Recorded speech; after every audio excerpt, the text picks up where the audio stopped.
আমার প্রিয় ছোট ছোট শিক্ষার্থী বন্ধুরা, তোমাদের সবাইকে আমার চ্যানেল ইংম্যাট একাডেমিতে স্বাগত। আজ আমার ভিডিওর বিষয় ক্লাস 6 ইংলিশ লেসন 2 এর গল্প দ্য অ্যাডভেঞ্চারাস ক্লাউনের প্রশ্ন ও গ্রামার। তাহলে চলো বেশি দেরি না করে শুরু করা যাক। আগে আমি তোমাদের এই অংশটুকু পাঠ্যাংশের এই অংশটুকু পড়ে তার মর্মার্থ বুঝিয়ে দিই, তাহলে তোমাদের সুবিধা হবে। তাহলে দেওয়া আছে number 1, read the text carefully and answer the questions given below. There was once a toy clown called Taffy. কোনো এক সময়ে টাফি নামে একজন বিদূষক বা ভাঁড় বাস করত। He lived in a toy shop with many other toys. সে একটি খেলনার দোকানে অন্যান্য পুতুলদের সাথে থাকতো। Taffy long to be a hero. Long মনে হচ্ছে কামনা করা বা আকাঙ্ক্ষা করা। তাহলে টাফি কামনা করতো বা ইচ্ছে করতো হিরো হওয়ার জন্য, বীর হতে চাইতো আর কি, তার ইচ্ছা ছিল সে বীর হবে। He wanted to do something noble so that all the toys would cry out that he was a hero. সে এমন কিছু মহান কাজ করতে চাইতো যাতে দোকানের অন্যান্য খেলনাগুলো চিৎকার করে বলে ওঠে যে সে হচ্ছে প্রকৃতই একজন বীর। He thought his little corner on the toy shelf was dull. Shelf মানে যে তাক, টয় সেলফ মানে যে খেলনার তাক, সেটা তার কাছে মনে হতো যে খুবই মানে নিরস, ঠিক আছে, কোনো বিবর্ণ বা কোনো ম্যাড়মেড়ে আর কি। Why do you grumble so much asked Timothy the puppy dog. তার যে এক কুকুর বন্ধু ছিল, খেলনা, সেও খেলনা পুতুল, কুকুর বন্ধু, সে তাকে, টিমোথি তার নাম টিমোথি, সে তাকে প্রায় বলতো যে তুমি সর্বদা কেন এত ঘ্যান ঘ্যান করো বা গজগজ করো কেন বলো তো। গ্রাম্বল মানে অভিযোগের সুরে ঘ্যান ঘ্যান করা বা গজগজ করা। বলছে সবসময় তুমি এত ঘ্যান ঘ্যান করো কেন, এটা বলতো তার বন্ধু পাপি ডগ, যে সে টিমোথি, তার নাম Timothy. Be happy with us, আমাদের সাথে খুশিতে থাকো। Taffy why do you want to go off and have an adventures. Taffy তুমি কেন সবসময় বাইরে যেতে চাও এবং একটা রোমাঞ্চ অনুভব করতে চাও বা রোমাঞ্চের অনুভূতি লাভ করতে চাও। এইবারে দেখো এই যে answer the following questions in full sentences. এখানে who was Taffy, where did he live, এগুলো সমস্ত আমি করে দিয়েছি। দেখো এখানে এই সমস্ত পাতাটা দেখো, দেখিয়ে দিচ্ছি কীভাবে। দেখো, হু ওয়াজ টাফি, কে ছিল টাফি বা টাফি কে ছিল। The Taffy was a toy clown, Taffy ছিল একজন খেলনা বিদূষক বা ভাঁড় যাটাকে বলা হয়।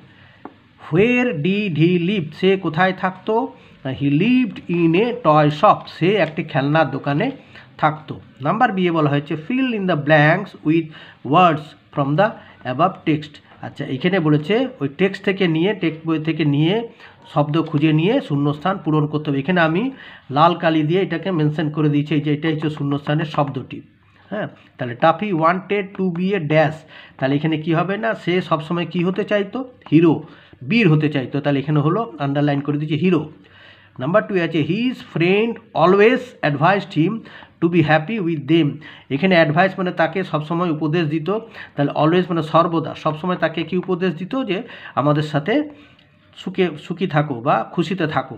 নাম্বার সি এ বলা হয়েছে find a word from the above text which means the following, মানে ওই টেক্সট থেকে এমন একটা ওয়ার্ড খুঁজে বার করো যার অর্থ হবে সমার্থক শব্দ বলা হয়েছে। তাহলে বোরিং, বোরিং মানে হচ্ছে নিরস বা ম্যাড়মেড়ে, তাহলে ডাল মানেও একই জিনিসটাকে, বোরিংয়ের সমার্থক শব্দ হলো ডাল। এবার গ্রামারে দেখো, identify the following sentences and put a tick in the appropriate box. আমি বক্স করিনি, পাশে লিখে দিয়েছি।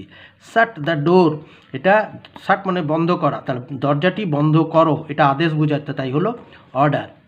নাম্বার 2 হচ্ছে সুগার ইজ সুইট, চিনি মিষ্টি, এটা হচ্ছে একটা বিবৃতি বোঝায়, তাই এটা হলো স্টেটমেন্ট, ঠিক আছে। তারপরেরটা দেখো,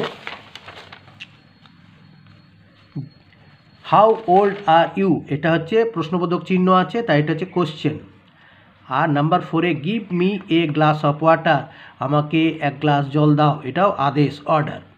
আচ্ছা, number 3 identify the types of noun the underlined words are by choosing the correct option from the help box. আচ্ছা, হেল্প বক্সটা আমি এখানে দিয়ে দিইনি, লেখা আছে বইয়ে দেখবে তোমাদেরতে, আমি খালি উত্তরগুলো বসিয়ে দিচ্ছি। Rabindranath Tagore is one of the greatest poets in the world, তাহলে রবীন্দ্রনাথ ট্যাগর এটা একটা নির্দিষ্ট নাম, ঠিক আছে, একজন বিখ্যাত বিশ্ববিখ্যাত আমাদের বিশ্বগুরু কবি রবীন্দ্রনাথ ঠাকুরকে বলা হচ্ছে। তাহলে এটা হচ্ছে প্রপার নাউন, নির্দিষ্ট নাম।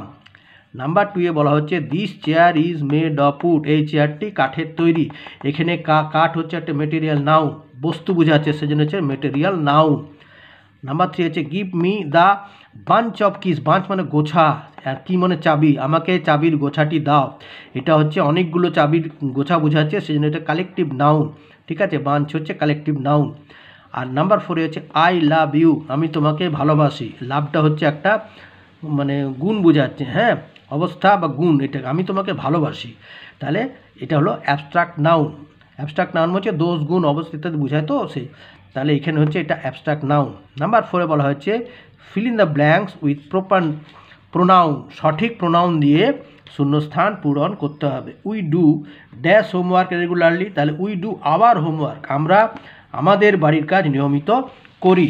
আচ্ছা, তারপরে বলা হয়েছে নাম্বার 4 এর 2 draw a picture in your own drawing বুক, একটা ড্র মানে আঁকো, তাহলে একটা ছবি আঁকো কোথায়, তোমার নিজের ড্রয়িং খাতাতে, তাহলে in your own drawing book. তারপরটা বলা হয়েছে the child is crying for its mother, যেহেতু এটা বেবি বলা হয়েছে মানে শিশু বলা হয়েছে, সেই জন্য ইটস হলো, তাহলে child is crying for its mother. আর আই লস্ট মাই ব্যাগ, আমি আমার ব্যাগটি হারিয়েছি। ঠিক আছে, আচ্ছা।